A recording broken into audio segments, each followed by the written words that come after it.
Yeah, definitely a rung down on my ladder, at least.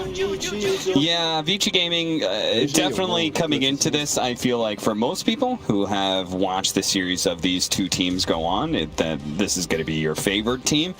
And it's a question of whether or not TNC can provide the upset. Of course, Southeast Asia in general, but the TNC franchise specifically have history with being able to provide upsets. What do you think about this last pickup, though? The Drow Ranger versus the Medusa. I've heard about this matchup specifically for this major. What do you think? I'm a bit concerned about getting to the point where Drow will capitalize on the favorable 1-to-1 carry matchup. Okay. I personally don't like playing Drow into Puck because you are a hero that gets coiled and almost certainly dies. They don't have a save. They don't have like a Oracle or a Wyvern, something to keep you alive when you get coiled. And they also have the Earth Spirit to break the coil, so your chances of standing still are not so hot. And so once he gets a BKB, it's different. Once he gets like Dragonlance, Yasha, BKB, I like the Drow pick. But if they're so far at that point that it doesn't matter, that's what I'm a bit concerned about. The Timbersaw in lane, quite nice against you. The reactive armor stacks at all stages, super effective against the early low damage output from Drow, and then against the ultimate armor piercing that only pierces the base armor. You're going to have this Timbersaw up in your face, and Timbersaw's not that great at killing you, but if Drow has somebody within that 400 range of her ultimate, she's not doing any damage herself. Now, what do you think about the little bonus that Drow got for these sort of matchups, the shard that they gave in? I'm seeing a lot more people experiment with the hyperthermia. It's specifically good against these strength heroes or anybody who has innate regen. He will definitely be getting it this game, whether or not it's from Roche or whether or not it's having to buy it the old-fashioned way. But Drow, I think that it's a hard item to fit in because you don't exactly flash farm, and all of Drow's items are so cost-effective and also so necessary. You know, you talk about the cheap Yasha or cheap agility items like the Yasha, the Dragonlance. These are all about the same price as the Ag Shard. So couple that with the mediocre farming rate, it's just hard to fit it in. So usually you need 3 solid items yourself. So you can't like rush it. You're not like, oh, it's 20 minutes, time to get that Ag Shard. But against the Timber, that heal reduction will be quite nice. It does speed up your farm too. There's a lot of the AoE clear afterwards. Yeah, it makes your multi-shot 100% clear a creep wave. Yeah. I like Drow. She's one of my favorite heroes. She's just tough to make work in the current patch. I think she has to be almost always an absolute last pick, picked against specifically Medusa or Terrorblade. I think are her 2 good carry matchups. Yeah. Really nice hero for doing exactly what you just saw there. You want a 5 that wants to be aggressive. You're not picking Drow Warlock, for instance. You know what I mean? You're picking Drow plus support that stands on the side of the lane, constantly threatening, and anytime the enemy support tries to trade your support, quickly gander on over there and offer up either right clicks or that multi-shot. So they're doing a good job of capitalizing on it so far. Timber, no early stacks now. First Blood is a great way to be able to start things off for this Drow Ranger. Simultaneously, we do have the Medusa matched up against the Mars in the bottom lane. They're going to get a secondary kill here. PYW just not respecting this multi-shot enough from TNC. As a big creep wave is coming in back over to the bottom lane. We're going to watch this Ancient Apparition fall as TNC continue to find little openings here in the laning phase. 3-0 in 3 minutes. This is a very nice start for them. Like I said, the Drow's going to get off to a really good start. Yeah. It is going to get worse as Old 11 gets levels up in that reactive armor. He's got so many stat items, though. These early kills allow you to go double Wraithband Wand, pretty much all-inning the lane. Drow does capitalize on offlaners that spam spells. Timbersaw usually has to spam that Timber Chain in order to get those last hits because Drow turns mana into a lot of damage. Oh, yo. Radiant structures. Taking a few hits here. Nothing major, but it's the mid lane that is not going so well for TNC. It's going well in CS, it's just Armel is currently being pressured a lot by DY and Ori. Nice dodge to the phase shift there. What is this gigantic creep wave that's coming into Bocarino? And Tim's are going to be happy with collecting all this CS. So his 12-5 right now is a bit deceptive. He's definitely doing better than the Timbersaw. So he's going to be scared away by the cold feet, so he'll miss 1 or 2 CS as a result of this, maybe 3. This is actually a really cool move from DY. So when you're core has a ton of creeps, Yeah. you don't necessarily have to be babysitting them because the opponent's deterred from being aggressive, right? They don't want to fight into that many creeps. They'll take a lot of damage even if you're not fighting back. So he rotates towards mid, helps pressure the Tiny out of lane a bit, helps secure the bounty rune, and then by the time this massive creep wave is pushing in the tower, then rotates back bottom and gets that cold feet off, making it so Bach can't get quite all the CS that he wants to get. So just really efficient movement on a hero like Ancient Apparition. And just as I say that, this mid laner that he's set up perfectly for success just dies. So yeah, that is a huge kill. Old 11, he's actually had to get a kill himself, but Boomy does manage to sidestep the Timber Chain on in, gets a healing salve off.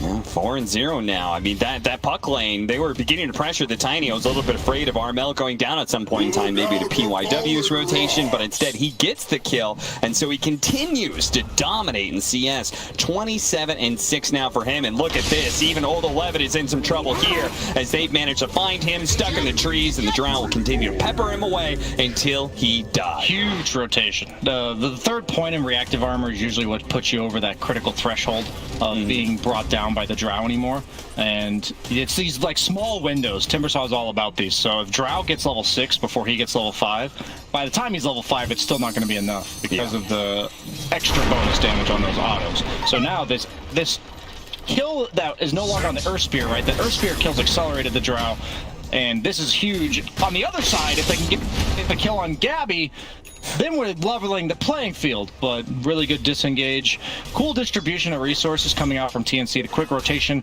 from the Lion, and then the swap of the lanes where Enchantress looks like he's heading towards bottom.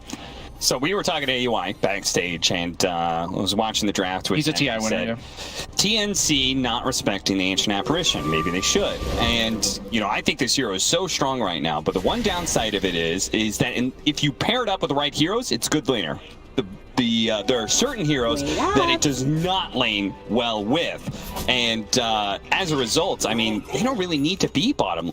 And it's Mars against Ancient Apparition Medusa. Like, they don't have no kill threat against you. Yeah, so even though, because of that, the Mars is still losing the lane in terms of CS, but we've seen some of these offlaners on Poverty Island, you know, they're like, this is not the case for him. He's getting everything he needs, and that's good. More levels for him, and he's perfectly content with this. And he knows if my support leaves at this level, that he's getting something done elsewhere. Yeah, exactly. Like all this rotation that's happening right now with the Lion is purely because Boke doesn't really have anything too scared, and as a result, they are now potentially finding yet another kill in this top lane. The multi-shot is off the mark, though. PYW is going to roll back in to be able to claim the kill onto Tim's, and Gabby is a little bit too scared for his life here. Boomy comes in from behind and looks to be able to put the black to BYW. Will fall eventually here in the Drow. Well, can go back to farming if she wishes. Oh, she actually had a TP back to base. Never mind. Here's the issue with this matchup is that Timbersaw collapses the map really quickly, and no matter how well the lane goes, you're seeing exactly what is happening to the Drow. Like, Timbersaw's kit innately counters yours. So you win the lane, you got a full level advantage, a couple kills, good CS, and you're still booted out of lane. The second Timbersaw gets 6 because now he suddenly has that kill threat on you, and because he's putting himself up in your face continuously, you don't have the return threat on him. And Old 11 should be running rampant in the top half of the map. I'm just concerned of what Drow does now. Is he going to look to recover mid? When I say recover, find farm mid, as well as maybe clear some ancients here and there? Or is he going to look to link up with the Mars and take some objectives on the back of the kill threat of his offlaner? What do you think he should do? Considering the fact that he's got Armel, so if he takes mid lane, then Armel as the Tiny can move around. One of them should go bottom. Okay. Are they going to prioritize the Drow's farm, or are they going to prioritize the Tiny getting that Blink Dagger? Yeah, well, they're currently hitting that bottom tier 1 tower, knowing that the Medusa has vacated the lane and chosen to go to the Timbersaw's lane, so they're pretty much mirroring each other right now. You can see the Earth Spirit is setting up, though, so I think Vici Gaming are very likely to defend this with the Timbersaw, and here he is. Old 11 shows up. Really clean rotations from VG. Yeah. Medusa gets out of the danger zone. They clearly recognize the dead lane as they're putting their most durable hero here, and the one that you prioritize the least out of all the cores for farm. Yeah, it definitely feels like TNC needed to be able to move faster to either pressure the safe lane tower or the mid tower, right? Like something, they needed to be able to get a little bit more threat there on the board. while Medusa was chipping away at top. I actually think this is Gabby's fault. I'm going to straight up flame him here because I've made the same mistake a bajillion times. I think him TPing back to base there when Old 11 was running at him is such a huge mistake if you compare it to just TPing bottom. You know, because he went there anyways, and you're spending that extra 20 to 30 seconds walking on a base Drow, pretty low base movement speed hero. Guess what happened in that 20 to 30 seconds? Your top tower went down, and in return, you're supposed to take that trade. But now there's a Timbersaw just planting himself there, and because you missed that small window against a hero like Timbersaw that's so good at planting himself in front of that tower, you're not going to get it. Yeah. So they're just forever going to have an advantage when it comes to map control. Pretty much. Dire's middle tower is at least under until attack. they have the power to deal with this Timbersaw. When do they have the power to deal with Timbersaw? Looking at these heroes. Any Spirit Vessels coming out? Let me check around here. None of them. Enchantress, no. Mars, no. I actually don't know. Really, none of their heroes are that great individually. I think it's going to be a matter of like a tiny blink and a lion finger 4-man, 5-man gank that they just throw everything at him. It's going to require a lot for sure. As Tim's going to show up, just Tim and the Mars. Okay, TP rotations are coming in. Nice silence. He's trying to stop Volk from being able to get some sort of play. Volk is actually going to go for the Earth Spirit instead, while keeping Old 11 kind of chained away by the arena. Fortunately, he's able to find a Timber chain away to the side. He gets a bit of distance here and should be fine. Okay, the Avalanche canceling one of those here. Armel looking for the toss back. Volk starts backing himself away. They manage to get the gust afterwards. The Timber chain is still going to happen here, but a spear interrupts. Tim's, he's now finally here. They actually don't need a finger. They just need everybody on TNC to show up. They had to do it, so it's good for them. I think, I thought they needed finger. It looks like Old 11 had some similar impression there, and they brought him down. Now they have finger to potentially kill him again. That's the best part about not having to use it there. Yeah. I don't think Old 11 feels content or feels comfortable. What's cool about that? They made that play in time with the Siege Wagon push, right? So now it means this push is so much more effective at being able to pressure the tier 1 tower. They may not be able to get it though. Charge on out. Immediately going for the Drow Ranger. They're going to be able to get the coil onto the two of them. After the Drow's dead, the Mars is going to be coming up next. And TNC, the rest of the supports have already moved away. Fortunately, Boke did manage to read the fact they were out of stuns, so he managed to TP away successfully. Good on him. Airspeed only has 1 point in the Rolling Boulder. So still, that's usually a hero you cannot TP away from the Earth Spirit because of how low cooldown the Rolling Boulder is, but that needs to still be level 3 or 4 before that becomes a concern. Right. As Armel, what's his blink timing looking like? 700 gold. It's not the most amazing blink dagger game. It's more so about screwing over the puck. Both Timber and Medusa aren't exactly juicy targets for him.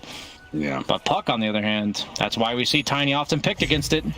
And if they can consistently deal with the puck, then, I mean, these other heroes, they don't really rotate, right? Timbersaw and Medusa operate in the same kind of field, right? They both love standing in front of towers and hitting creeps because they're so unthreatened, but they don't move around and make things happen necessarily. They still have the tower bottom in their There's the finger, and it's used to kill Old 11 again, just like you were talking about. Now they can finish up the tier 1 tower. TNC are really understanding what is strong about VG Gaming right now and countering it appropriately. Let's watch Armel try and get this initiation onto Ori. Misses out and is going to potentially, he's definitely dead. The Ice Blast is coming in. He's still stuck inside the coil. The shots are going to come in from Ori on the high ground.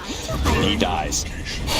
Just we begin to praise them for their nice moves. It looks like a bit of a blunder by them in the mid lane as VG Gaming take 2 kills, and now they're going to hit the mid-tier 1. Yeah, it was absolutely paramount that TNC leveled the objective field, and because they dedicated so many resources to bottom Vici, similar to what they did to Liquid, just punishes a bit of overgreed in terms of distribution of the map.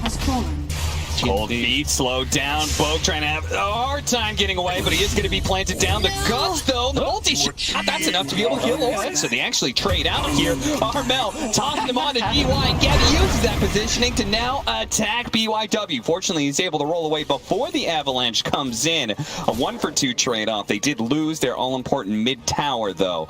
So VG Gaming, I'm not sure if they're happy with that fight, but they did get a big objective. I wonder if Medusa is one of those cores that you elect to give the tome to now, because we saw the weakness of that level 15 to 20 weak timing that used to be so strong. Oh, he missed a sentry. He laid a sentry. He laid his own sentry to be able to open up the ancient camp, and it's on the top left. That's why you plant it in the middle of the camp and then deny it. Yeah. He was being lazy. Cores dewarding SMH. Well, you got it now. That's what supports are for. Yeah, so essentially just lost 75 gold. But, you know, it's support gold, so nobody cares. 50 gold, you're right, you're right. You're the support here. Past. Yeah, I'm the core. How do you not know that? Just damn patches, they changed too much. Armel catches him before he could phase shift, and Ori dies again. Armel continuing to address the opposing mid laner of Vici Gaming. Tims is probably going to lose his life for this one, though. The Chakram coming out. The arena is actually going to keep him away. It bounces back old 11, and now he's trapped. Tims coming back in for additional disables. He says, remember me? I've got your number, buddy. 3 dead on the side of Vici Gaming, and TNC winning a mid lane fight. That's a Vici not respecting the way TNC's lineup plays. Maybe they're unfamiliar with playing with Drow, a bit rusty, because the way Drow works is she's going to sit in her triangle farming at this stage in the game once some of the towers have been taken, and she's so strong at helping in the mid-game fights if her teammates are the ones that are starting it, that you can't go for that bottom rune, because that's the bread and butter. TNC is going to be there, and they're like, that's exactly where they want their fights to be taken. So Drow, like, you saw how much damage he outputs if he's not getting the focus put on him. Yeah. I love this from Boomy. You're talking about the way Taiga plays on the Enchantress, right? Just kind of like going in headlong constantly. He's doing something similar. He's constantly messing with this Medusa in the triangle because he's one of the few supports that can. He's so durable. He just keeps on walking up, keeps on throwing down wards, blocking out the Ancients, and now they're finally going to go for him. The Ice Blast is going to stop his impetus, and they probably do have the damage now. But honestly, he did get a decent amount done there during that period of time. Medusa would rather be killing an Ancient Camp than killing that Enchantress. Yeah. How much is an Ancient Camp? Do you happen to know? It's about 200 gold. Yeah, 200 gold. It's the fact that you have a support like splitting it with you, and then exactly. It's like not a guaranteed thing. He might have missed 2 Ancient Camps for all we know, based on how long he's been getting interfered with. Ancient and a hard camp. True, I mean, those camps are blocked out right now, so they're not going to spawn for a 16-minute mark. So he definitely missed out on at least one, now probably 2. Tossed back. They do have the finger ready to go from the line, and with Gabby here, they certainly have a dead Timberson on their hands to quickly dispatch with him and get their 15th kill of the game. Maybe the 16th. Nope, silence comes out from Ori first. Catching the Mars. Now looking to jump away. Turns around and has to coil because he knows he was going to be slowed by the enchant, and the potential of Mars catching up to him means he had to play it safe. We're going to see if Drow is a viable hero in this patch, because this is exactly the recipe for success the hero needs. Get off to a decent start, be able to participate in some mid-game fights while the opponent carry's still working to get those early items, and you've got a good carry matchup. And your #1 net worth at 17 minutes. I'm going to tell you, Brian, I think it will. I think it's going to prove to be viable. I think it's the answer Medusa. And like you were talking about, it's going to be picked up specifically against 2 heroes, Medusa and Terrorblade. And with all these Spectres in the world, it's just so hard to fit Drow into the draft. Yeah, it's definitely a carry that you kind of have the last pick, or at least close enough to it. Yeah, I've been PL'd about 50 times too many. Pretty sure half my Drow losses on my main account. Yeah. Or PLs. Yeah, or Spectres. And she's such a fun carry because you kind of get that glass cannon feel, but it's all in the right clicks. So instead of having a couple spells you're throwing out like a support is, you're literally 3-shotting people as long as you're positioned correctly. It's got the crucial items up, the Manta Dragonlance. I was talking about Yasha Dragonlance and a BKB, but that was under the assumption that he would not be #1 net worth at 18 minutes into the game. So he's been able to delay that BKB a bit longer for the luxurious Manta style that at the start of this patch, 7.29, I was thinking Drow was going to be some hot stuff. One of the many ranged, I'd say actually few ranged agility carries that really likes that lower cooldown on the Manta that they buffed. It went from 45 seconds to 30 on ranged heroes, really speeding up the farm. Medusa seemed like the primary beneficiary of that, but Drow, same idea, just more situational. So I have a mechanics question for you. As soon as we watch PYW, is it going to be saved here by the puck? Ori's coming in. Armel's also here, though. The puck's going to go out. They're going to throw everything they have on the Lion, and they're going to be able to jump away from this Tiny. Ori jumps to his orb, and PYW rolls away. Mechanics question. Multi-shot. Is it affected by Dragonlance? It has this line that says, can we hover over it? It says something weird, like attack range multiplier 2. And I was like, what does that mean? You know what? I'm not going to confidently answer that. I never thought about that. Yeah. I didn't. Silence. I don't know, actually. Yeah, I said no. I should probably Google this after the game because I play a lot of Drow and I don't Google it because I looked at the Wikipedia and it doesn't say anything about it. So really, yeah. I would have to test you it. have to test it. Yeah. Okay, I will do that. And I was too lazy at the time to test it. Remind me. Very well. Game. VG Gaming trying to catch. They do manage to kill. This Timbersaw, but the puck is in trouble. Oh, they're rolling from PYW. That just bails out Ori as he was certainly going to get tossed on, but Armel is interrupted by the support of VG Gaming. Saves his core's life. They manage to kill 2 on the side of TNC. VG Gaming.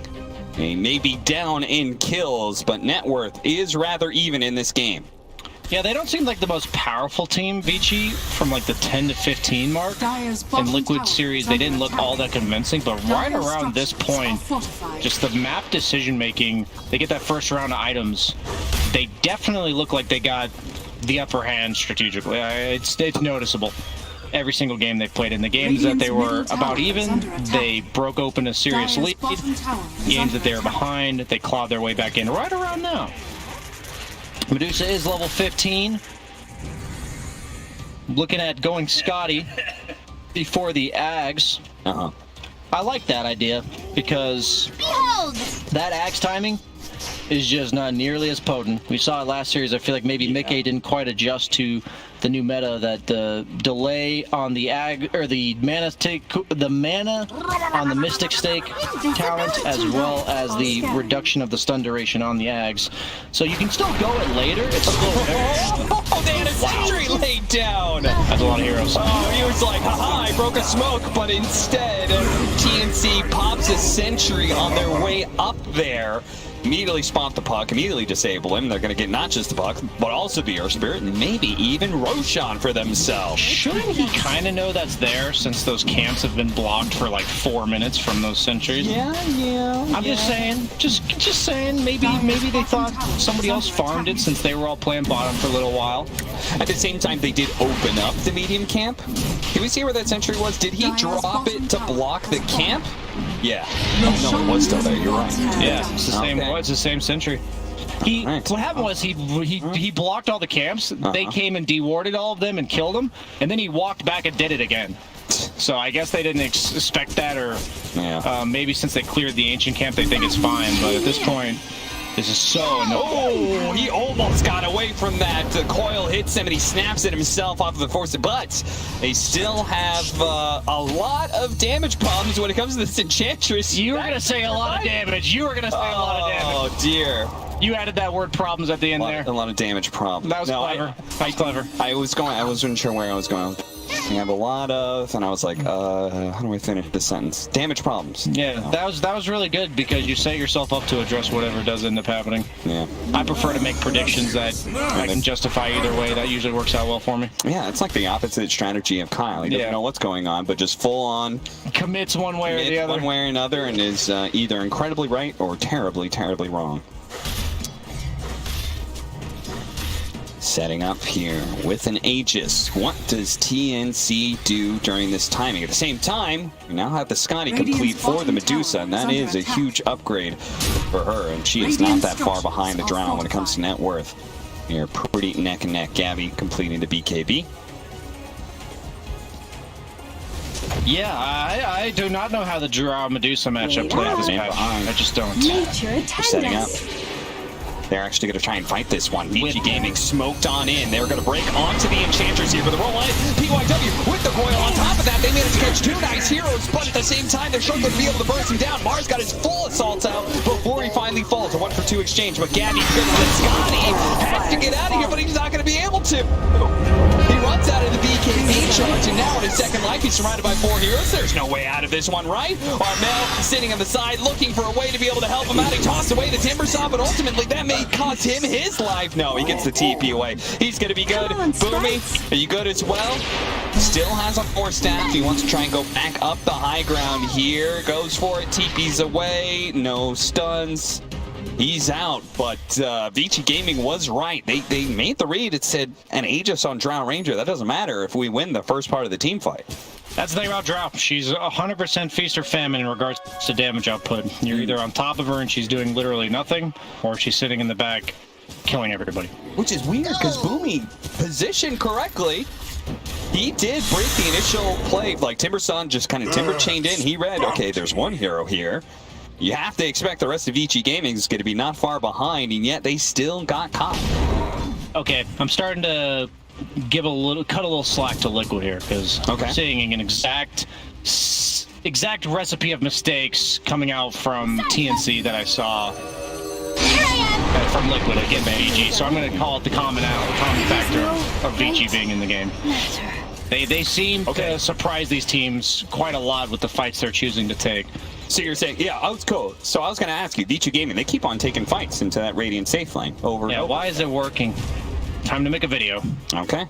Well, I mean, before you make a video, how about you tell us here live on the broadcast? I'm telling you, I don't know. Yeah, okay. I was critiquing Liquid because I'm a tier 4 caster, and I'm wondering. I see. Come on, you got to be a little nice to yourself. Well, I'm a tier 3. Tier 3. Tier 3, maybe tier 3.5. So okay. So what I was thinking is, like, it's just generally bad for Radiant to take the fights bottom, and Liquid it kept going poorly, but Vici's clearly proving to us it's just not that simple. Yeah. So that's why I can't give you any reason behind it. My knowledge only goes so far. Flamethrower, haven't seen that in a while, even though it used to be a hot pickup on Timbersaw. Still nice. They nerfed it a bit, the cooldown as well as the slow duration over time. And it's amplified a bit by the Kaya Sanj that he is currently rocking. What a stupid, great item Sanj and Kaya is. Yeah. You big fan? Yeah, I actually love buying the item. I think Sanj and Yasha, Sanj and Kaya just feel like nice items for whoever you're buying them for, but they're definitely the commonality there is Sanj. Yes, indeed. Yeah. Status resistance. You know what? You know what's beautiful about status resistance? I think of it as somewhat of a BKB, and I don't have to push a button. That's the next a good argument. All you guys out there wondering how do I get out of insert rank here, trench? There you go. Just to be clear, buy items. You don't have to buy. You don't have to hit a button. No, this is the perfect time for it. If you guys have been taking a break, and this has been a problem for you in the past, Sanj and Kaya is not only good for not having to push a button, it's also one of the best items right now. So it's unironically a great pickup on most spellcasters in the game. Strength or Int, or Agi for that matter. Yeah, just going. Sanj, Yasha. It's been nerfed several times, and it is still broken. Yeah. It's because it's the only source of status resistance in the game, right? That you can build, so. 25%. That's 1/4, Cap. That it is, Brian. That it is. Come get healed. 10 to 20, we're going to watch Boomy try and get away from Old 11 right here. Maybe that might actually be the exact reason. He's like, this Enchantress really knowing Flamethrower might help with that. Let's go ahead and get ourselves some cooked deer. Gabby on the run right now. Ori and PYW forces the BKB and TP out, but Vici Gaming not going to be too sad about that. They got a support bake off. They force out a BKB charge. I think he guessed that he was uphill. Did he throw? Yeah, he threw out a coil, Ori did. He thought that Mars had walked up potentially and knew he was going for a TP, which is really cool awareness because Mars was immediately TPing, but he took the wrong 50-50. I respect those kind of plays because to a lot of viewers they're probably like coil lol, but 50% of the time he just canceled a Mars TP. Yeah, that just as easily could have been like, oh my god, what an amazing play, let's go back. Look, he had no vision, he just had the game sense, and he did have the game sense, but as you said, took a gamble. And unfortunately did not win out this time around, but it doesn't really seem to matter. It feels like TNC has lost a lot of their momentum. I'm telling you, I think Drow's really hard to play in the puck. I think it's one of her worst matchups. It seems nice on paper that you have to silence, but I really like the itemization coming out from Ori. He got that BKB on the puck, and I'm seeing, is he queuing up the Axe? He's going for a Daedalus on the puck. I was thinking the Ags because at that point, what the hell does Drow do if he gets Ags coiled and Medusa's running at him? I mean, he's been BKB TPing out so many of the times. Yep. Yeah. Sounds like instead of making it so he can't move during the BKB, you just want to kill him during the BKB with the Daedalus. Did he take the right-click talent? He did take the phase shift attack. Is there something about this matchup that you think the Medusa cannot be a solo carry? in some regard. Do you feel like he needs to, the puck actually needs to help absolutely. carry? I think it's whenever your carry's in an unfavorable matchup, for whatever reason the matchup is unfavorable, it is important for the mid or off lane to look to scale in a way that alleviates that problem. So what we're seeing here is that Drow usually sits in the back. Medusa actually isn't a threat to Drow because Drow outranges her, so Puck is compensating by being a threat to the Drow. Now earlier on we saw the Spectre going for the defusal, and then we saw the DK going like Sanjinyasu Satanic, similar idea. Spear back, jumping on a timber saw. Good idea, bad idea, we're about to see as he's managed to get away. Last shot though, the arena comes out. He's held in place, the multi-shots, they're coming in. He can't Stop running into the wall. He just keeps on bumping into it. He's, get me out of here, get me out of here. He was probably going to die anyway, but that looked awfully bad. Yeah, I know what it was. He saw those multi-shots coming in. He's no, no, no, no. Man, it's those horror movies where the room is collapsing on you. Oh God. Let me out. The spikes. The spiked wall is coming out. 11-21, and finally TNC. They make a little bit of a play. I was going to ask you what their next timing was. Armel caught trying to go for bounty runes here. Force Bob is BKB. He actually tosses the Medusa over. And the Medusa, I think he's happy with this position because they're on top of Gabby right now. With the last second of BKB, he's going to go for the TP out. He does manage to make it, but Armel is still here in the triangle. Same spot he's been for the last 10 seconds since he's just been kited to hell. And, what's the gem, by the way? Is this Sentry? To de-ward the Sentry earlier. No, sorry, I meant somebody has a gem. I saw it in an inventory. Oh, DY. Is that his? I can't actually see if it's his because the hip thing. Let's see. It doesn't say it's somebody else's, so usually that means it's his. Yeah. Hex onto the puck and a TP away. I believe. Okay, you're good. Never mind. He went for the axe. I respect that. I think it's really important. Had to use the arena to keep Poyoyo away from him in order to get that Scotty debuff off so that we can run away a little bit better. Also had to use BKB. So is there a timing? Like TNC, good momentum, all of a sudden one bad team fight, and then it feels like the last 7 minutes or so, I would say they've been on the back foot. Is there a timing that the game turns back to their favor? It's not a timing thing, it's an opportunity thing. You just gotta hope Vici, it's really the Puck just getting caught with her pants down. I don't know if Puck can wear pants based on her anatomy, but you know what I mean. Yeah. I mean, it's like those talks of if a dog wore pants, how would it wear it? Would it wear in the back 2 legs, or would it wear on the floor and just cover up the underbelly? Old 11, it's in some deep play right now, getting on top of Gabby. They're going to toss him away over to Tim's on the side. PYW's going to follow up this initiation though. They're going to go forward the Mars, who still doesn't have his BKB up. The BKB going off from the Drow, but he actually got Showcase, and now the Ice Wanted is trying to get away from the clicks ever so barely, and just a little bit of damage, and he dies. He's going to actually figure a death return fire onto PYW here as Armel pops a BKB and looks to just slowly run away. Poyoyo pursuing with a blink dagger. He's trying to make sure nobody gets away, but this may be a dieback here from Bo because he actually pops BKB and Arena to make sure he stays alive back inside of his base. Armel managed to execute the Earth Spirit at least, but Vici Gaming.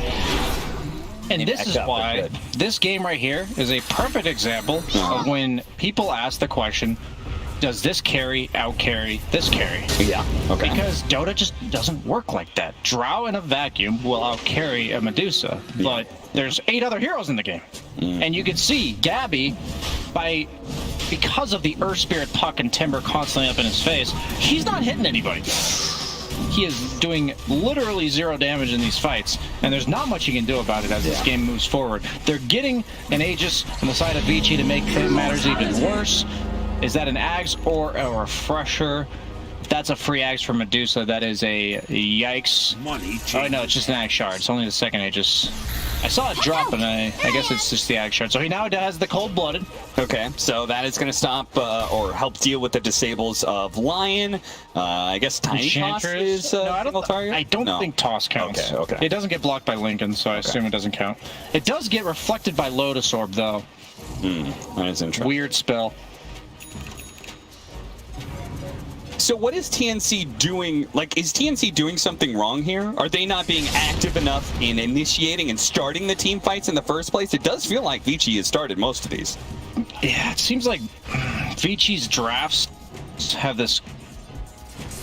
They always scale better when it comes to engagements. We saw last game, the second Liquid lost momentum, VG, it just looks so straightforward. Yeah. Like the second they get a slight net worth lead, and it seems like the same thing here.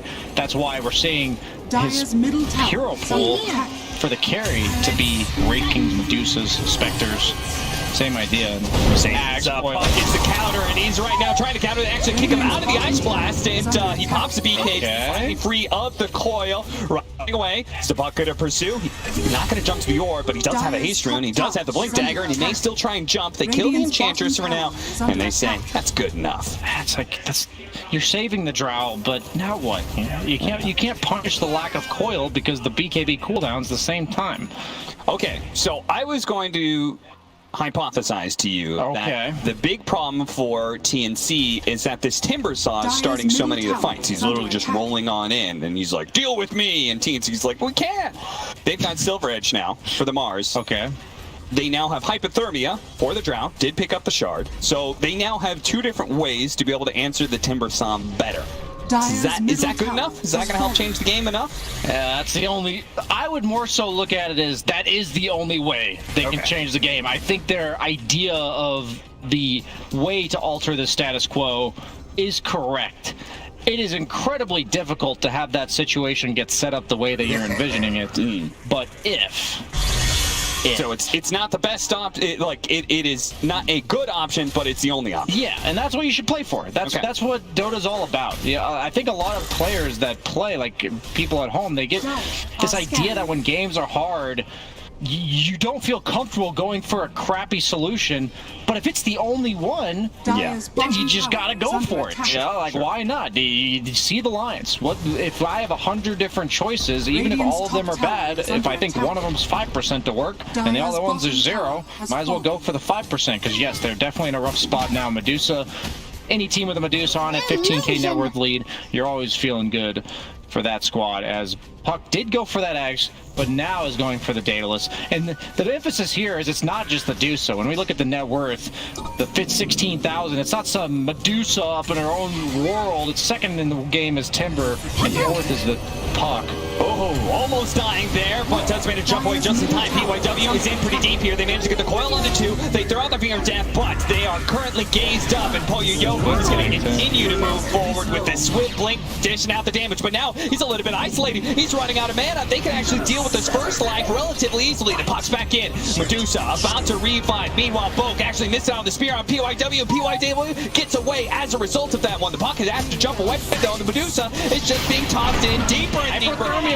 And then Gabby pushes him away. They bring down the Medusa. VG Gaming overstepped themselves. Yeah, I'm not gonna lie to you. I think he's feeling himself a little bit too much for Poyoyo. He's got the Aegis. He's got the ult going. He's like, guys, let's get him. Swift blink in.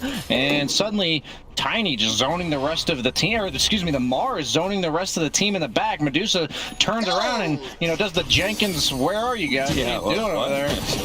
They're not farming hot games. That is most likely what they would be doing. That is exactly what they have to do. If VG is all together and protecting each other, you know, the Medusa saving with the Stone Gaze, Timbersaw just zoning people away, they don't have the damage to focus all targets down. But time to get this momentum going. They got the pick off. Let's just keep it going. But unfortunately, they didn't have enough heroes there to be able to catch Old 11. They still have 45 seconds in which the Medusa does not have a buyback. They probably don't know that because it's gold-based, but still. Fresh BKB Tiny, too. Either way, TNC, even if they do have buyback on Medusa, you want to try and force it, right? You have to get something. Park yourselves up on the triangle. The thing is, I don't even know if you could hold it is kind of the problem. Timbersaw just timber chains up into you. Backdoor tier 1, maybe. It's a little bit extra gold for you. Got to get your tier 4 items as well. Oh, Spell Prism's pretty nice. Roche just expired if Medusa still had it, so it's a minimum of 3 minutes before that spawns. I don't think TNC has the power to control the Roche area for that long. So sadly, they got all they could, but I don't know if it's enough to change the game. And Vici says yes, We saw that you won that one fight, but I would agree it was a bit of a misexecution on their part, and let's run it back as a 3-man smoke. If you're TNC, though, you can't just give up the map necessarily. Absolutely. Right? So what would you say, where would you be positioning right now if you were them? It's a cascade of high grounds. It's their triangle, then your jungle, and then your triangle, and you say, based on our strength versus theirs, which one can we hold? Okay. And so it's funny, but the enemy jungle where they're going is actually the most passive option, because if you think about it, this is the exact route VG's going to take. They're just going to do the nice little circle around the map looking for you, because they want to the last place in the circle of a map. That is the last point that they're going to end up in. So it definitely says something about TNC, in which case they just do want to spend a bit of time farming right now. This is really good discipline, though, because sometimes a lot of teams, they will win a fight like they did at their base, and suddenly they got this, like, you know, fire. We're strong. Let's go. Hell yeah. And then they just feed and lose the game instantly. Yeah. And I think TNC has correctly recognized who's the stronger fighters, and they have to catch them alone. Like, 11, he is alone right now. Are they going to... They leading off. They're going to toss it back to Gabby. Gabby, missed out on the guts. That wasn't quite what they wanted. Now they're realizing, okay, that was a bit of a bungling there. Let's go ahead and reset. Shit happens, you know, just back off. Well, they won't be able to do that so easily next time. Timbersaw now has BKB. Yeah, that's much better than committing to the botched play.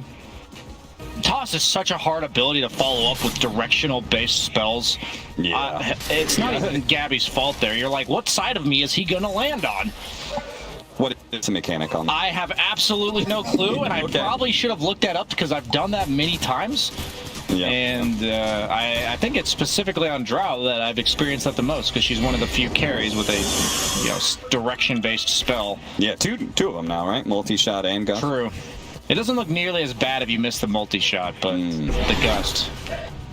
Just farming lulls out here, I think Gabby is. Level 25 talent for Drow. Did he take the cooldown? Yeah, he took the cooldown reduction. Yeah. So he's going to be really good. He's got the ninja stars. Yeah, so he's going to be constantly smoked. That's really good for his positioning in fights, but the minute he throws out a spell, they'll know where he is. Found Boomy. Force staff will only take him so far. Small pickoff, but it is one that is going to last for 60 seconds. Roshan gone for a minute and 20, so TNC has the opportunity to still take a 5-on-5 for Roshan. Do you feel like that's a Rosh they have to contest? I think they'd be better off fighting in their base, like I saw before. The problem is when you want to learn for yourself who's going to control the map in stages like this. Think about if a Timbersaw or a Medusa shows in a creep wave. What is TNC going to do about it? On the other hand, if Drow, Mars, or Tiny shows on a creep wave, they're just going to die. Yeah. So it allows the momentum of the waves to constantly be in favor of VG, and TNC has to just hug each other. As you see old 11, like, they don't know exactly where his team is. Yes, they have some idea that he's alone, but he is really alone now. They actually they toss him up. They don't manage to get the spear off the wall, and old 11 gets off the BKB as a result. And look at that, with his level 25, he just ripped Armel apart with that whirling death. He actually is now coiled up, so he's not going anywhere. The BKB is going to fade out. Meanwhile, Timbersaw sticking on to Gabby. He's not letting him get away so easily. BYW is going to catch up. BKB, TP out, but they lost Armel, and Vici Gaming, Roshan's just about to spawn for them as well. So we'll see. Try and attempt to go high ground, see if they can force a buyback, or if they do the safer option, just roshing. Huck has a timeless relic, so an extra 25% debuff duration. Coil with the axe is 8 seconds, so I assume it does buff that up to 10 seconds. Jeez. That's actually insane. That is pretty insane. Radiant's bottom tower Nice blast, giving a bit of vision there to the back line. Dire's middle tower is under attack. Dire's middle let's just give Timbersaw some tower siege capabilities here. Yeah. TNC not going to pull the trigger on the buyback of the Tiny, but at the same time, VG Gaming aren't going to force it too hard. They simply just take the tier 3, and then they back up to go for Roshan. Now, TNC is moving outside of their base. A bit surprising me. Tower is under attack. Are scanning. There is an Ag Scepter in this Roche. DUI showing on the bottom wave. It's just a 5 position, but they are going to still try and contest this Roche shot, but they realize it's too late. Both. Uh-oh. 2-man coil. Managed to catch Boomy as well. They both snap it immediately. Lion Earth Spike totally whiffs, and these two are dead. It's so easy for BG to execute these kills in comparison to what you saw TNC had to do. Yeah. You know, one little miscommunication from the Tiny and Old 11 is absolutely fine. There, on the other hand, push coil, everyone just run at the guy, and he's going to die. So they pretty much have to go for the same kind of play here, which is they need a toss back into tier 4s and try and pull Vici Gaming deep inside of their base and it do is quite some possible. shenanigans there. Yeah, it is incredibly difficult, but it is possible. Especially as they go deeper into the base. As you can see, Old 11 using his flamethrower on the tier 4s. That's one way to force the Drow Ranger back. That's one way to force buybacks here. Both going to use his toss back. There it is. Armel throwing back into the team. This time they do manage to land the spear. But Yo blinking in with the showcase already active. So TNC has to be able to reset. Despite the arena, despite the positioning, they have to wait. Ice Blast lands afterwards. Multi-shot is going to be slowing some of the heroes down. Another toss back, but it's interrupted by the God's Rebuke. Oh, they were going to reposition him nicely, but that doesn't actually happen. The tier 4s are dead. Their throne is still going to be in danger. Both takes a huge amount of damage from a Whirling Death. Armel, another round of toss. This time hits the Hurting Spirit instead. Missing out on the Medusa. They're going to try and target him, but the Medusa going to work on the throne. They need to be able to stop him. A Hex is going to be able to stall him out a little bit more. They're still dealing with POIW as he is a tanky guy. Now, Disarm actually put onto the Medusa. So the throne is safe for now, but maybe it's actually the Drow Ranger who's in trouble, or maybe all of his allies. Armel going for yet another toss back. They're working their way closer and closer to the fountain bit by bit, and Drow staying inside of the fountain, just putting out the damage, but it's tickling VG Gaming. They hardly take anything at all. The throne is just going to die to the puck at this point in time as a toss finishes off PYW, but it's damage on the throne. That's what matters, and that's how VG Gaming take game 1. Yeah, VG, they are so clean in just the team distribution of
TNC Predators turn to ban.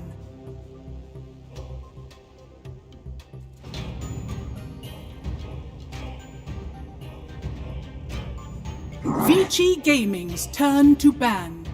TNC Predators turn to ban. Vici Gaming's turn to ban.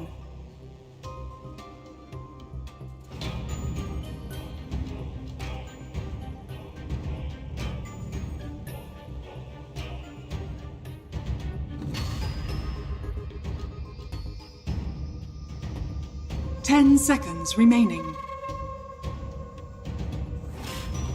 5 seconds remaining.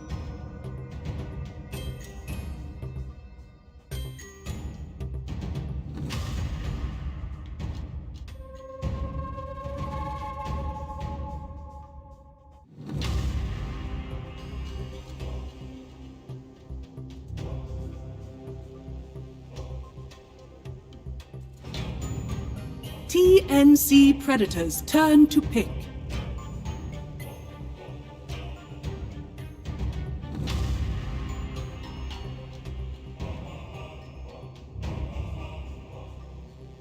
Vici Gaming's turn to pick. League's assassin.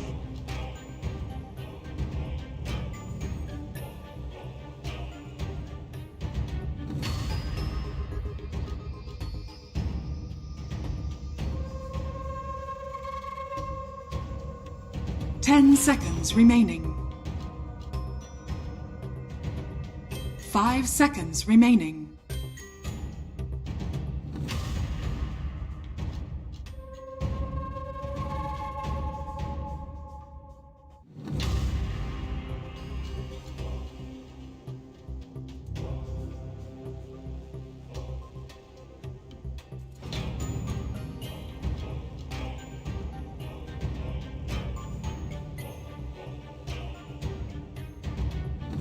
Vici Gaming's turn to pick. Oracle.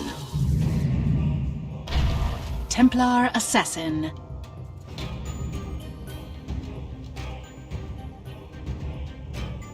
TNC Predators turn. Razor.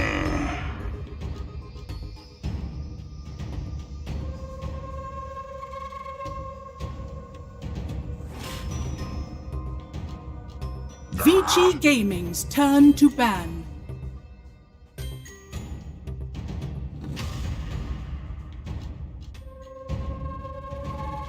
TNC Predators turn to ban.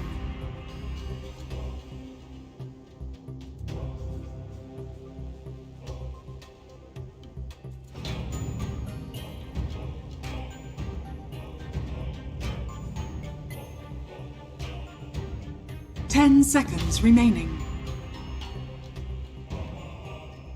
5 seconds remaining.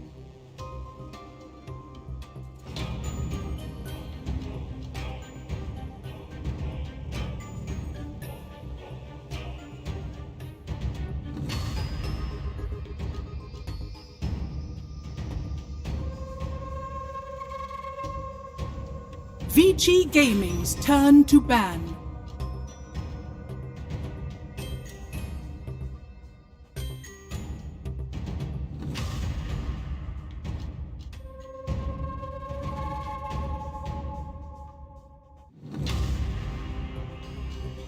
Ten seconds remaining. 5 seconds remaining. TNC Predators turn to ban.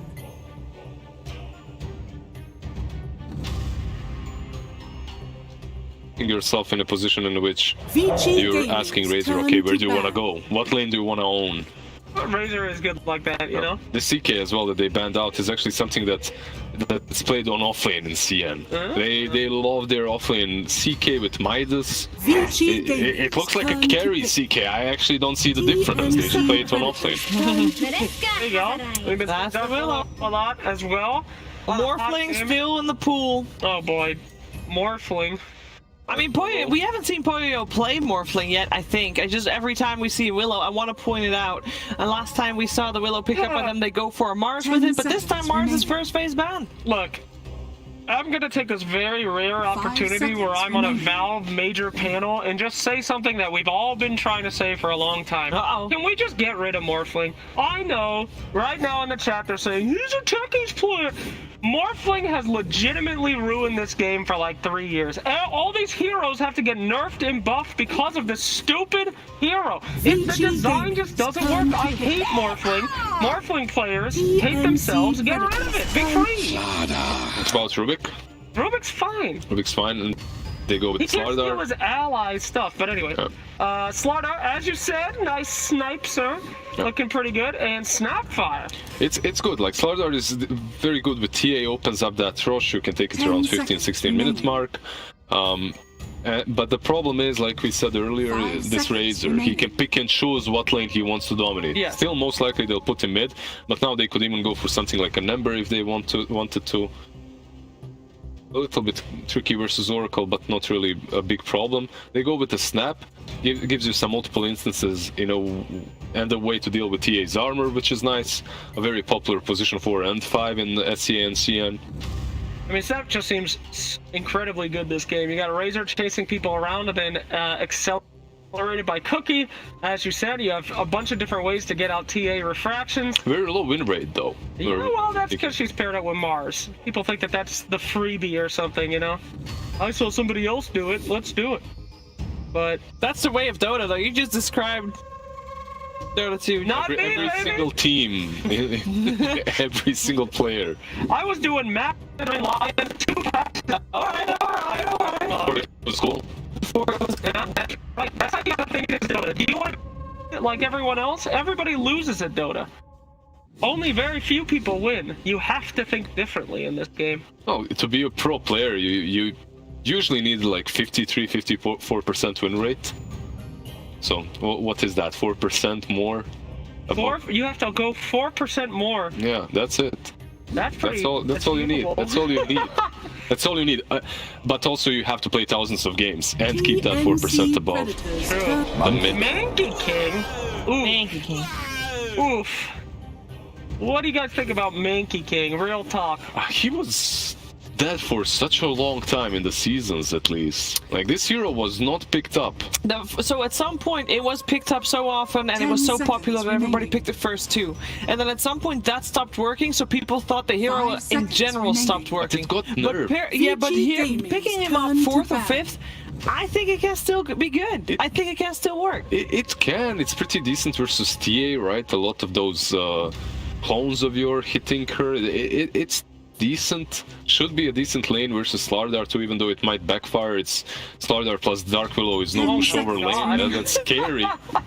So, not really. I'm still not feeling Monkey King as a really strong hero. We've seen Secrets as well play it. It didn't really work that way for them.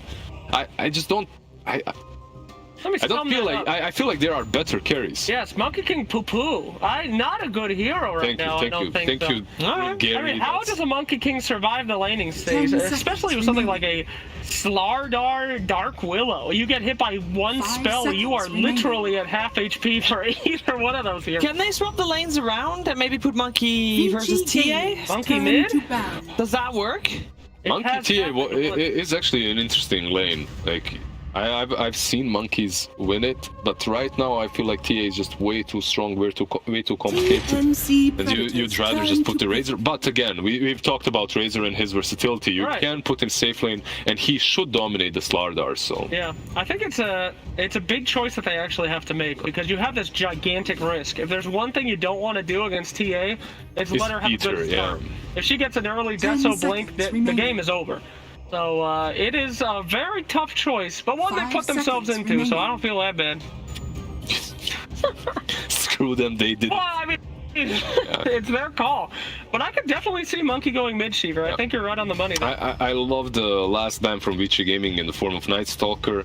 Brings so many issues to the Oracle, to the Dark Willow, that Blink BKB with the AoE silence unplayable against. And they go with the Magnus. This is an extremely greedy offlane for TNC, if it even is offlane, I believe so.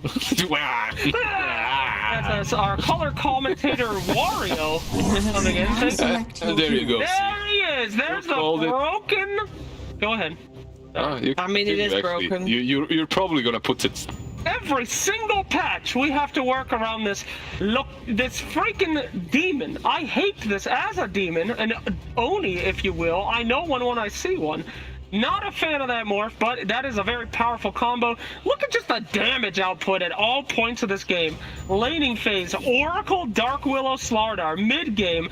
You know, Morphling TA, holy moly. you know how you're saying you'd like to see Morphling removed from the game? Yes. Why go so extreme? Why not say, okay, you know what, let's change his ags? But they've tried that. Yeah? They've done that many times. Yeah, but let's I've seen not that. be able to copy your allies ever. How about that? Great. Just Yeah. put him in the dumpster pool where he belongs.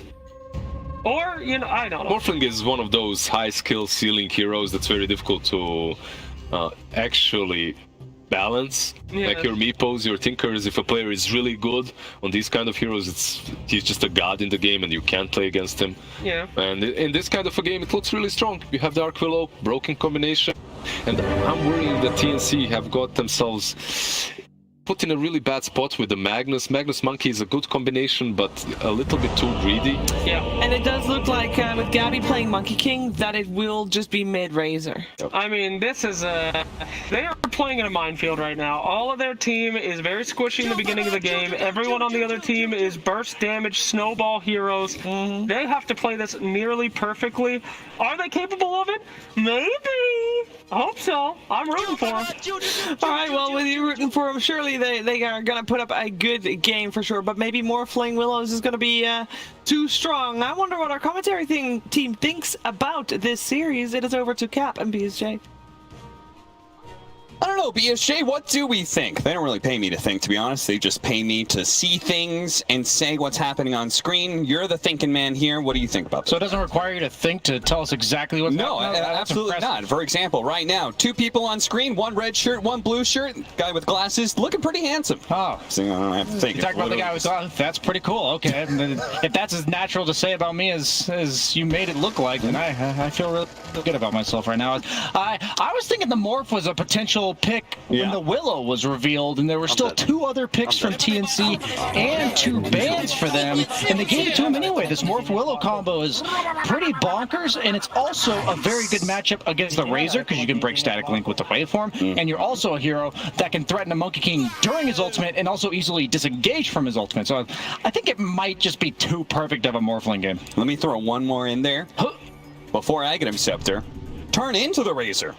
Right? Absolutely. Getting Static Link on Morphling is super scary. If he turns into a Razor and starts draining away damage from Monkey King, I feel like that fight's over. Yeah, one of the few 30 buffs that seconds to lingers if you turn back into the regular Morphling. So you can capitalize not only on the buff, but also the innate stats that Morphling has, as opposed to something... who was it that was talking about it? It was the Wyvern, or not the Wyvern. Wyvern also lingers. Wyvern lingers, yeah.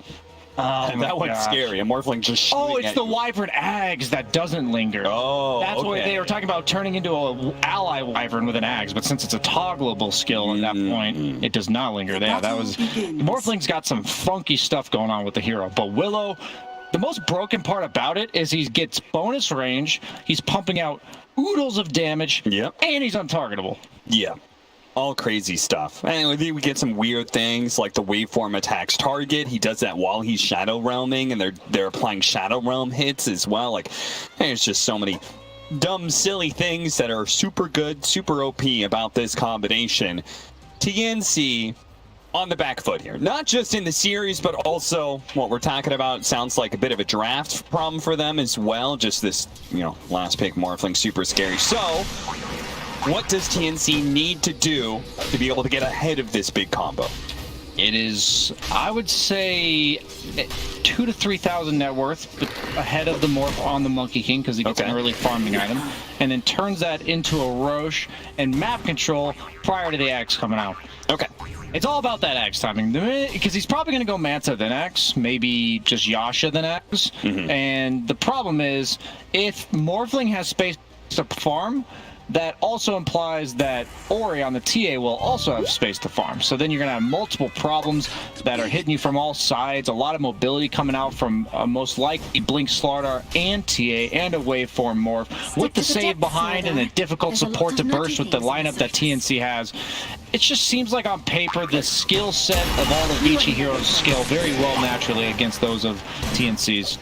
Nice hop over from Boomy, gives him the cookie, and that is enough to be able to get the Jingu stacks. They lay out the boundless strike, and they actually get this kill. If they keep the vision, they just might be able to, but they're both stunned towards the end of it, and it looks like Old 11 will be able to reset, get away, and pop a healing salve. So they need to be able to win lanes, sounds like to me, right? You want to be able to win this Monkey King lane. They also picked up the Razor against TA, which is a big counter. Brambles should keep Gabby at bay. No, he actually works his way around it. The boundless strike, he's getting another hit in. The shot comes in. That's enough to slow him down for a second hit from Gabby. First blood goes to TNC. Yeah, this is exactly what we need to see. TA is going to struggle in the mid lane. Razor's a hard counter in the lane, but he's not like an Ember Spirit or a Veno or a Viper that we see that is a hard counter all game, because the link is going to be naturally broken by the blink of the TA because of the refraction allowing you to do so, even though the Razor will be attacking you. So it is so much on these lanes. It really is. They went so much all in on these 1v1 matchups early on, and I think the bigger picture is just so heavily in favor of VG that an even game is not going to be good enough. And we did see TNC, like they showed potential of taking over a game. Last time around, they were doing a really good job. It felt like in some ways they were actually outplaying Vici Gaming, and then that one team fight happened. They lost all momentum from there. This lineup feels like if it does take that, they'll definitely be able to keep that momentum. Nice sidestep though. As you said, Gabby is able to deal with this one. Now turning fire, two-man boundless strike. That's going to be a lot of damage. Not that Old 11 is even going to die. TNC continuing to win this bottom lane. I don't think Monkey King's all that favored against Slardar, even though he is a pseudo-ranged melee hero. These guys are so bloodthirsty. Yeah, it's like, you could probably just leave PYW. Like, Gabby's missing out on a ton of CS right now. I thought I had time to talk there, but that just goes to show that there are no brakes on this train. It really isn't. What was on that courier? Wonder if it wasn't Boots, because he's got him queued up. So if it was Boots, that would have been very costly. Yeah. And he's got a lot of gold that he accrued from the kill that he's now unable to spend for an extra couple minutes. So that is a more crucial courier snipe if I've ever seen one. Because you're supposed to have that network advantage on the back foot of that. Is he like completing Orb of Corrosion or something? That was probably it, yeah. Stun completes, Old 11 gets away. Yeah, that early Orb of Venom pickup by Gabby has done some serious work in this lane. Last hit on the center, nicely done. The wave is going to cut in though. Gabby tried to bring it back, keep it out of the tower range, but doesn't manage to do so in time. 3-0. Wasn't TNC up like 10-3 or something last? 9-2 is what I recall, okay. So maybe a 10-3 was in there as well. Boomy looking to invade the Ancients' future stack of Ancients, blocking it up with the Observer Ward. I like this a lot because Razor is going to inevitably boot the TA out of lane, and it's usually not that bad of a matchup for TA because of the easy access to just backing off to some camps. Yeah. And we see there the pressure on the Morphling. They don't actually have any kill threat on this guy unless they manage to catch him fully agi-morph with chain stuns. Boom, he blocked in by his own creep. He was so determined to try and stop this pull that was happening behind the tower that he suicides for it. It's a skewer. Long range poke doesn't quite clip DY, but they're going to trap him potentially. No, DY does a nice loop-de-loop. Instead gets caught by the impale and eventually does go down. I'm not gonna lie to you. You just talked about them pulling creeps and then said loop-de-loop, and all I could think of was loop-de-loop and pull, and your shoes are looking cool. If you guys know what that's from at home, you have gone up a notch in my book. Do you know what that's from? I don't know what that's from, but I'm presuming that is how is some sort of rhyme for you to tie your shoes correctly. Absolutely, it is. It is the best rhyme to know how to tie your shoes correctly. It is what 5-year-old Brian learned, and he kept that rhyme with him ever since. Do you say it out loud when you're tying your shoes? Anytime I hear loop-de-loop, I think of it in the back of my mind, and the pull just made it like Oh, it's just too good. There were 100% people in chat that were thinking it, and they were not courageous enough to say it out loud that they were, and admit it to themselves. That's what Brian is here for. Yes. No shame. Continued aggression bottom. Yeah. Going for a diffusal blade on the Monkey King. That is one way to make it much more difficult for Morphling to carry this game, because the attribute shift now costing mana much harder counter by the mana burn than he was in the past. So I've got some real old mechanics here. I just don't know if it's still the case. Hold up, Gabby. He's got phase boots. He's kind of tanky to this, but DY is going to be joining into this fight as well. And watch, he's going to wait for the Jingo and look for the purge opportunity. He throws it out, but he already got the boundless strike immediately afterwards. So the damage has been done. The Slardar falls. DY is cleaned up by rotation from the Razor. Looks like because of Shadow Realm, a Dark Willow will manage to get away. My mechanics question was, Diffuser Blade, does it still count as an extra hit for refraction's sake? Oh my god, you're killing me with the mechanics today. Dude, you know all the mechanics, and I've been nailing you with you actually have. I'm really proud of you. I think this might be the most in a row, 2 in a row. That is the problem. Is I don't play TA, so I should I know stuff like Clink's Arrow and stuff or Searing Arrows is extra procs, but I don't know about Diffusal Blade. I will be looking that one up, or if you want to ask for me. Old 11. He will die to Armel, who's still hanging out here in the bottom lane. I guess he didn't expect them to just still continue to sit here, but now he doesn't even have a TP back to lane. He's going to have to do a long walk of shame. Gabby not going to fearlessly die tier 2s, and I feel like TNC should be pretty happy with the aggression they're outputting right now. 7-1 kill score. They're feeling good about themselves, but this is about what we saw in game 1, as you mentioned earlier, and it's a similar story with the terms of scaling. What team looks better late? Yes, I know they have Mag, Monkey King, but conceptually, Morph TA is just so good against this stuff, because they're going to cast their spells, and if you can disengage from it, Vichi's lineup will punish you. The chase potential is immense, and the cooldowns are just not there. They are on a constant uptime for Vici. The bonus damage is dealt in 1 instant together with the attack damage. So okay. And it's probably like a really old, if I had to guess, maybe even a Warcraft 3 mechanic that I was thinking of. I will say that my gut was saying that it didn't work, because that's just one of those things that I feel like somebody in Twitch would have been like, yeah, did you know you could have bought Diffusal there to counter the TA? I've just never even heard that. So basically, you're saying you knew it couldn't be that way because otherwise somebody would have backseat gamed. Yes. You know. Yeah, right. That usually is a pretty safe assumption, because at some point that would have been like, people feel real good about that stuff, and I respect that, guy. So it's perfectly fine being a mechanics nerd. Knowing your obscure mechanics is it does have its place. Absolutely.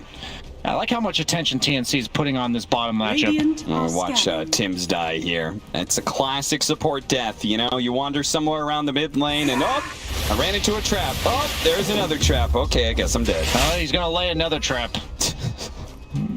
Yeah, that's... Can't really check runes against TA casually like that. You gotta have a sentry pretty much everywhere. They do have 2 in the river. Looks like that last one was planted a bit late, because that is where he died. Okay, so Armel, I like this rotation. Razor's not a standard rotate to take towers type of hero. They can't kill the Morphling, but Morphling also can't occupy this lane because he'll just be forced to waveform away. This is the cool walk it you play, no counterplay form of a gank that heroes like Razor, Viper, Necrophos can make in a game. Dire's top tower is under Look attack. how close he was to that sentry. Oh, Dire's man. top Calculate. tower has Yeah, fallen. very calculated. He did have a sentry of his own earlier that would have seen a sentry if it had been there. So I think he knew that he was safe. Boomy. It's going to be chased underneath this tower, but immediately the RP is going to go down. Turns around, cookies the 2 of them as well. Great combo from TNC. They're even going to have the cleanup kill on DY on aisle 3. Dominating streak. Okay. Gabby. Well, that's exactly how you're supposed to kill the Morphling. He just gets caught underneath 1 stun. The cookie, I've seen it happen multiple times now. We saw it, I believe, in Beast Coast earlier, where you are on the other side of a tree where the Morphling doesn't see it coming, and he has to react on the time the guy's like in the middle of the leap. And that's pretty difficult. I wouldn't hold anybody. I would not test anybody on my team with, hey, make sure you survive against that cookie reaction time. Yeah, it's certainly something that you're probably not expecting, and similar to last game, though it does feel like they have a bit more of a net worth lead than they did last time. 10-2, 3,000 net worth lead. The only hero that's really having a great time in this game for Vici Gaming is Ori, who's just doing the standard, farming up Ancients a whole bunch. Yeah, the fact that he's not #1 net worth, though. TA, she wants to be on top of the game. Morphling, I'm definitely concerned for his space. I talked about their lack of ability to kill him, but they have the threat if he's alone. The Nyx, the pure damage, he is morphling up, though. He's going to be forced to play around his team, and that's not what you want. Heroes like Morph are meant to be independent. You don't have to camp them, which allows you guys to play much more aggressive on the map. They were trying to bait Tims earlier, and they may still be able to catch him. The Spike Carapace catches back on a Poyo-Yo as he turns into the Nyx Assassin. They both get impaled. Curse Crown coming in, but at the same time, Mortimer's Kisses, okay, turns back into the Nyx Assassin for a Spike Carapace to be able to counter the Snapfire on the enemy team. That was a cute little play there from the Morphling. And most notably, Slardar is now having the space to... Okay, he went for a Vanguard, but the space to complete his Blink. He's their catalyst. Yes, there's a lot of damage to follow him up, so the minute he has this, he will be quite a threat. But TNC's got a solid 3 or 4 minutes before that's an issue, and they've got a pretty hefty net worth lead to capitalize on just that. Snapfire, very good support for taking those early towers with the minus armor from Lil Shredder. And the Empower on the Razor, not exactly a traditional Empower hero, has the haste rune TPing bottom. Yeah, he's actually setting up behind them here with that TP. Went into the trees. Ooh, does get caught by the crush there. Thrown up in the air by the Yule Scepter. Was that our Melzone Yule Scepter? Well, he's still got a haste rune. He can maybe catch up to somebody, but yeah, a little bit surprised he didn't Yule's the Slardar. I have to imagine he must have been a little bit scared that there was going to be a lot of Vici Gaming heroes running him down. He got amped, and if that TA decided to melt strike him, he could have been in for some hurting. That's probably like a 3-shot, if I had to guess. That's fair enough. Well, TNC, they're not going to let these towers go down without a fight, though. As he rotates back to the mid lane, this time around they won't have a TP from the Razor. In fact, they won't have several TPs, so I believe now they're going to give it up. Unless... I like this decision making.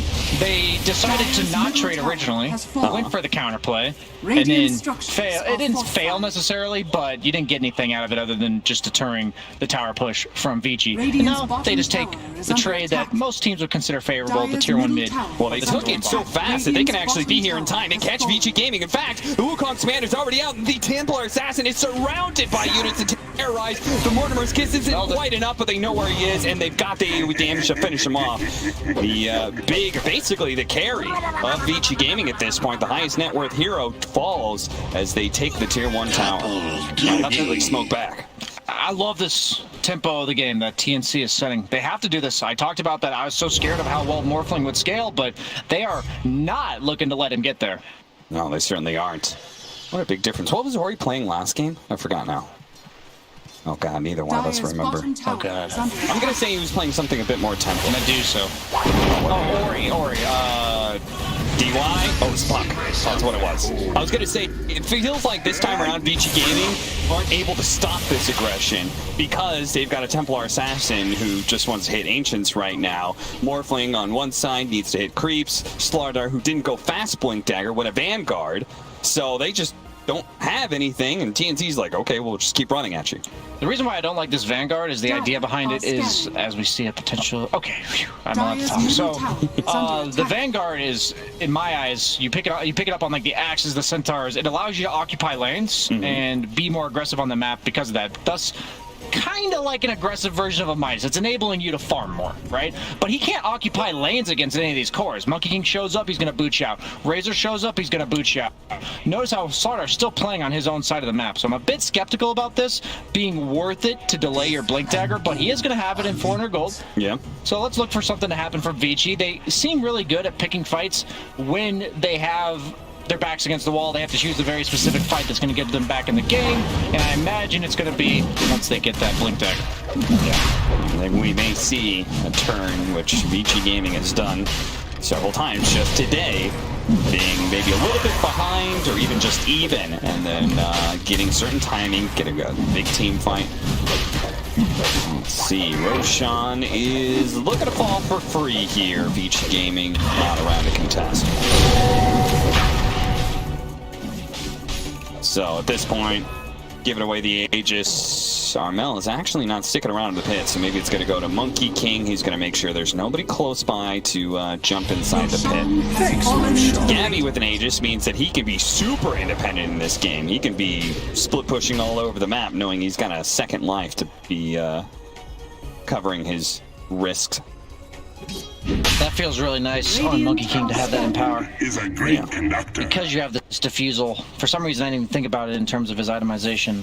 You're allowed to be aggressive as a kill threat, which means people also interfere with your farm lists because they're scared of you. Yeah. And so you effectively get more farm, and you're farming faster, which is awesome. That was a problem with the old Monkey King, right? Is that sometimes it was really good in that patch, but it was like, okay, you're going to go Battle Fury, and then you're going to go Aghanim Scepter, and that was essentially kind of like 2 farming items. Here, this Empower makes Gabby come online so much faster.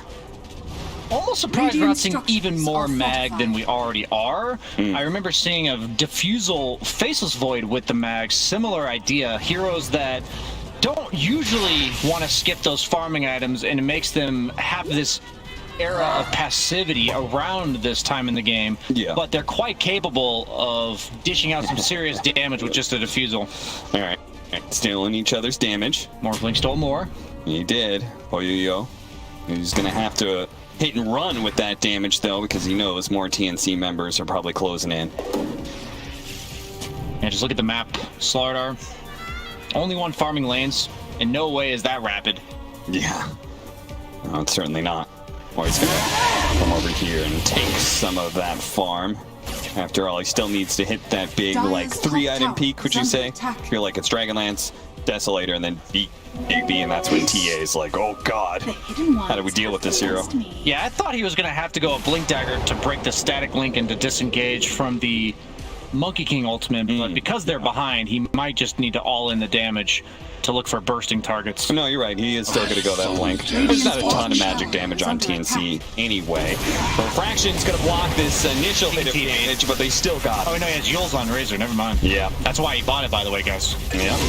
Razor is really great at forcing fights when things lacking. Stun. He's got the Bloodseeker syndrome. Yeah. That's why Rod of Atos and Yule Scepter, very common items on those heroes. Oh god, he's going Halberd too. Oh, like so good against Morph and TA ranged heroes. It does last longer, Cap, than it does against melee. Yeah. The bounty which my matriarch Solar Crest from Snapfire. This is definitely a game of armor. You got the Razor minus armor from his ultimate. You have all physical damage from Mag, Monkey King, as well as the Razor, so all 3 cores on that side. And then if you look at the other side, yeah, Morph is a little bit of mixed damage, but you have Morph, TA, and Slardar. So any little bit of items like this will drastically impact which carry wins the fight when they just clash with each other. Dire's top tower is under all these attack. AoE disables. And poor PYW's not having a fun Dire's time. structures are fortified. And he's actually going for the E-Blade on the Morphling, realizing that all-inning the physical damage and relying on the Ags plus Willow combo is not exactly in the cards based on how far behind they are. He's not going to be able to stand his ground and fight. Maybe a bit of dyssynergy with the Templar Assassin, but you kind of got to do it. I think it's an adjustment that they didn't plan to make, but I think it is correct. Yeah. It's not horrible. You have like decent magic damage from the 2 supports with the E-Blade to finish off a target.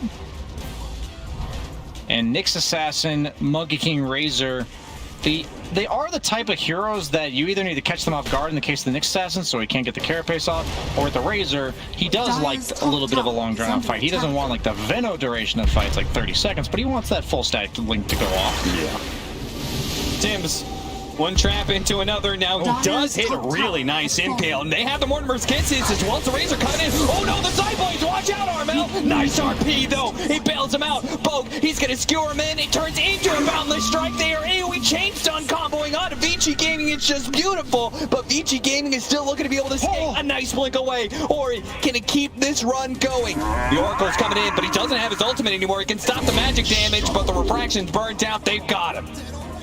I gotta give props to DY here. As got him. There was a 3-man on peak that he had to false promise the Morphling, and he must have targeted his hero portrait at the top, because there's no way he could have purposely done that just by clicking on the hero. Yeah. As please point out, don't make me eat my words and commend the Oracle who saved you and make it all for naught. He's got an E-Blade that he just picked up and doesn't have the mana to use it on himself to dodge all these hits. Yikes. It's like I praise the support for saving the guy, and the guy he saved just that's like a character's curse by proxy or something like that. Again and again and again, Gabby is just there to catch these heroes trying to escape from a one-hero setup. Tim's, I would say, is the one that's all over the place. That's he's just constantly hunting, setting up these engagements. You saw his carapace onto 2, as well as the impale onto 2 that originally started that fight. 7,000 net worth lead for TNC. This time around, there isn't that one team fight that is stopping the momentum. They are continuing to run at Vici Gaming, and they put together some excellent team fights so far. I feel like they haven't really lost an engagement this entire game. Roshan's got to be up in 2 minutes. That'll be the next timing for them. The thing about Monkey King as opposed to Drow, we found ourselves in a similar spot from TNC. They have a carry that's willing to fight, like they did in Game 1, but this is a carry that runs at you, rather than kind of sitting on their own side of the map, waiting for you to try to invade. And I think TNC seems to flourish a lot better in this setting.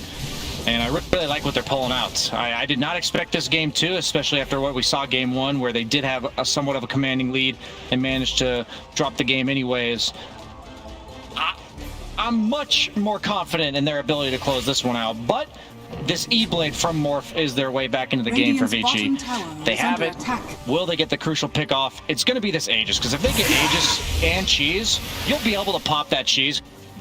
Relatively limited on actual disables on the side of Vici. Slardars are all pretty low duration. They're kind of just like constant little stuns, and either target, the Razor or the Monkey King, is just not going to be versatile anymore.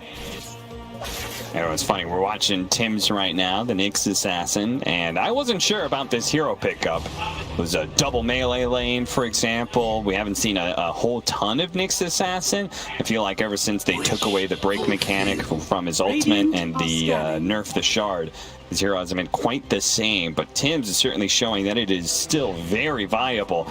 And against the greediness of Vici Gaming's lineup, he's done a great job of finding pickoffs. Has he gone a little bit too far? Look at him, he's just headlock going straight for them. He pops his red carapace, and that's enough. The rest of his team is now here, and in fact, he may not even die. Old 11's going to come in, a 3-man crush, and be able to finish off Tim's, but you could see the Templar Assassin is always on the run. Managed to pop the refraction and blink away with a false promise on him, but PYW is receiving the brunt of the damage that Razor had just stolen away. One last jump here from Gabby, tries to go for the slaughter, may have caught him in the river, but it's PYW who's unable to escape in the trees. Neither land, nor river, nor sea. It seems like everywhere they go, TNC's got the answers, they've got the catch, and they are killing Vici Gaming heroes. I think you really should have ended that sentence with TNC, because you said anywhere in the sea, and then you could have rhymed it. You're right. And it was just a missed opportunity. But who didn't miss their opportunity, that's TNC, because they are just full speed ahead, as this is no sign of stopping, no reason to stop. They're buying a bunch of super cost-effective items. Even just the playmail component of this AC makes it infinitely harder for them to bring down Armel. We talked about, other than that E-Blade, they're almost 100% physical damage on the side of Vici's cores, and they're going to get this second Aegis. Ag Shard, who are we going to give it to? I'd say Monkey King. It's a pretty nice Ag Shard. Something you usually don't buy, but it accelerates your ability to just jump around the map. It makes it so you have a reduced cooldown and a lower cast point on when you're jumping from tree to tree. Look at Tim's.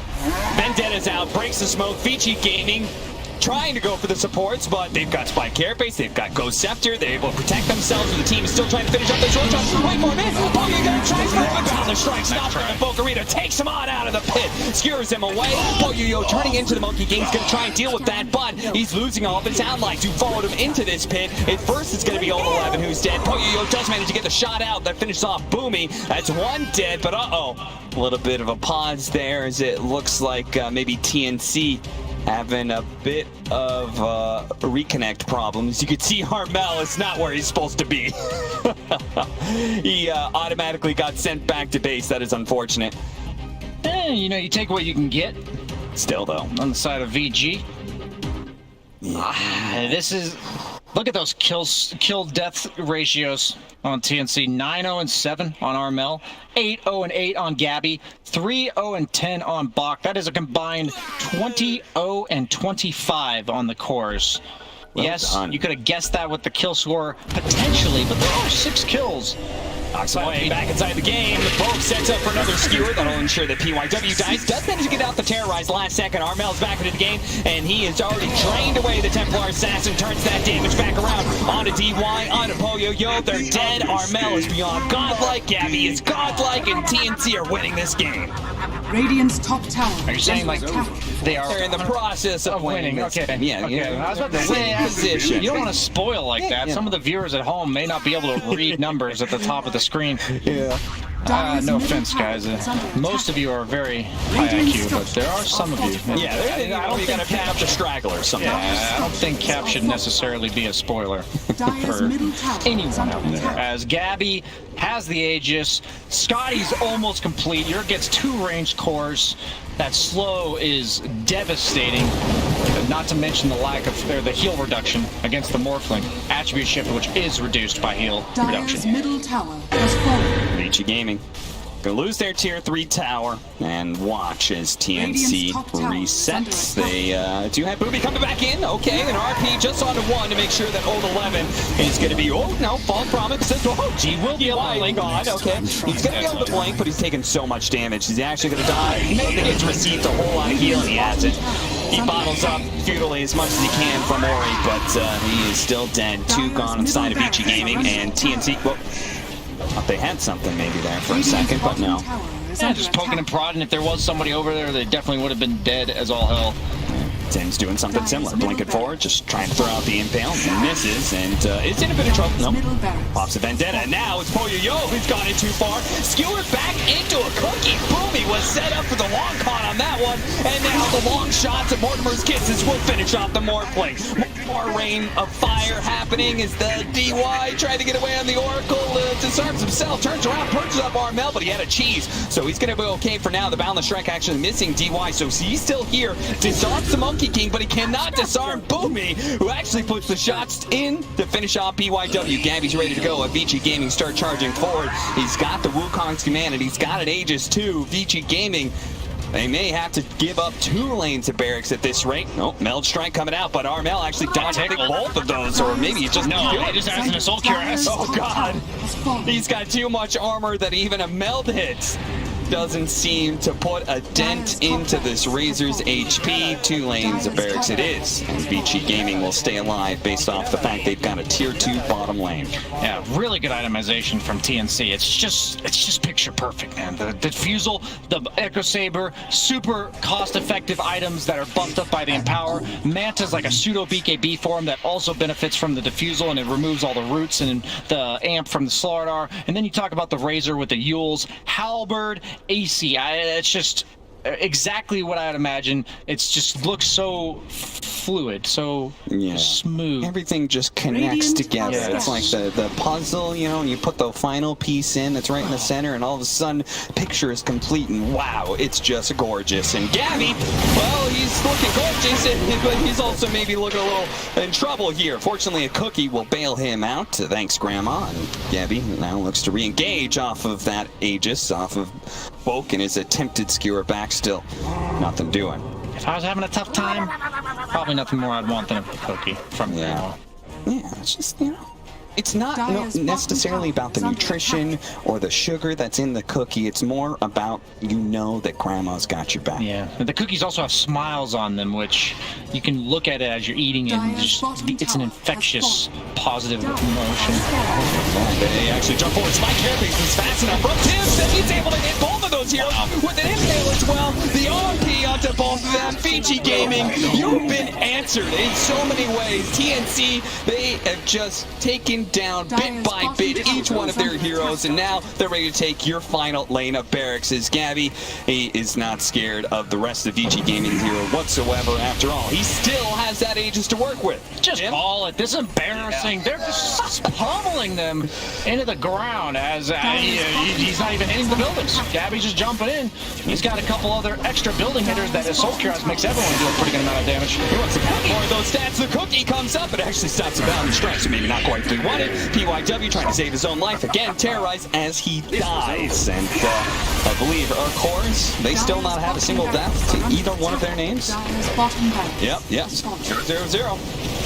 What a clean game. Tim's almost dying there. Give this man an assist. Give him an assist. Yes. Got it. 4-0-20 for our boy Buck in the off lane. Yeah, what a fantastic job TNC managed to do in this game too. After, you know, kind of getting walked over there in the last half of game one, they came back with a vengeance this time around. They had that momentum in some of the early game, and they kept running with it. TNC looking like